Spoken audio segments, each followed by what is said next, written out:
Aturem els incendis. El bosc plora perquè els seus arbres i arbustos són calcinats sense misericòrdia. Món egoista que destrueix la vida. La mare terra fins als seus nutrients t'ofereix. I l'humà destructor, què fa? El crema, ho embruta i l'humilia. La natura sempre va ser el nostre cau. Per què te'n vas, naturalesa? Sí, jo sempre et tracto com una princesa. Per què plora el bosc? Perquè l'home l'ha traït. Per la maleïda fusta l'extermina. Per transformar-lo en habitatges el sacseja. Perquè és incapaç de buscar altres solucions.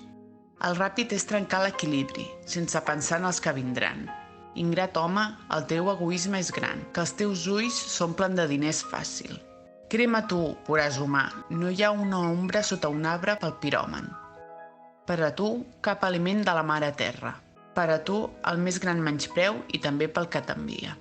Si vaig néixer envoltat de natura, qui ets tu per destruir la meva llar? Maleeixo el teu ser, roïn fem de 8 sentiments. Banya't amb combustible i encén un llumí.